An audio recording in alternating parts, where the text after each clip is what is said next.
lives are compromised by two huge interconnected threats, and too little is being done to address either one.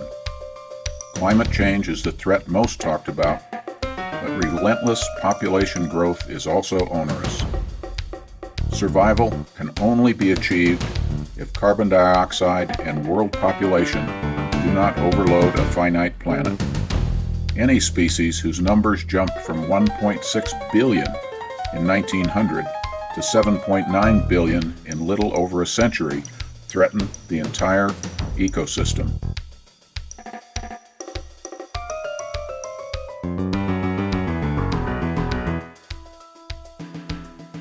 What then are we doing locally and nationally to address this potential worldwide catastrophe? Wealthy, advanced nations like ours should provide free contraceptives for third world nations and set an example for a rational, moral way to address family planning.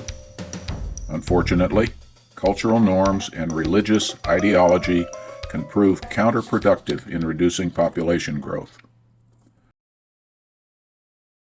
Americans, guilty of generating a massive volume of pollution for over a century, have a special obligation to accept a new mindset for environmental stewardship.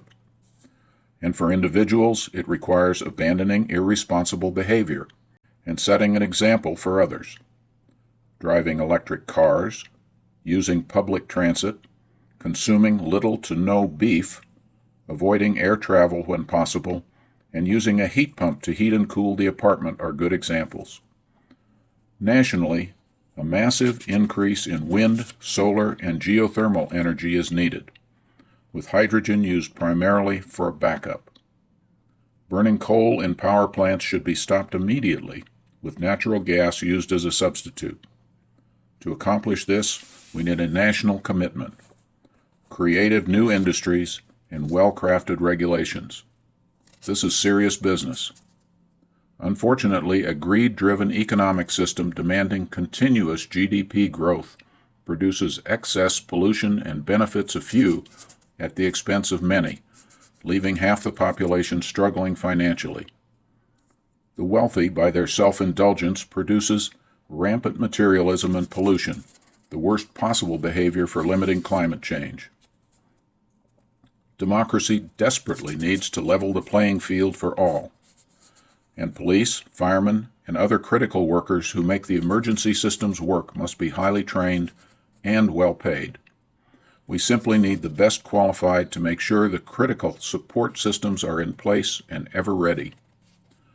Reason, science, common sense, and the best information available must form the basis on which critical systems and practices are established.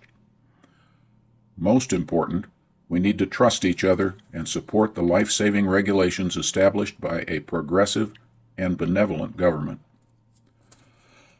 The libertarianism of Charles Koch is the worst possible ideology for responding to climate change and excessive population growth. Trump's anger, fear, and hate have produced a divided society that provides a pitiful model of democracy for emerging nations. Both demagogues wear the Republican mantle, a party that places profits above everything else, including the survival of life on the planet. And fewer than half of Republicans even believe in man-caused climate change. The Republican Party, so out of touch with reality and the present, compromises everyone's future.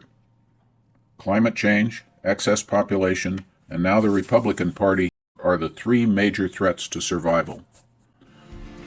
We know we have to accept big changes and eliminate selfish habits and foolish practices, then fully accept life-saving regulations that are not at all onerous, and even encourage activities that enrich life. A new consciousness must replace the old trap of me first and only, with a new willingness to work together, share, and experience the satisfaction that comes from life-affirming behavior. We live on a miraculous planet, and we must also accept its limitations.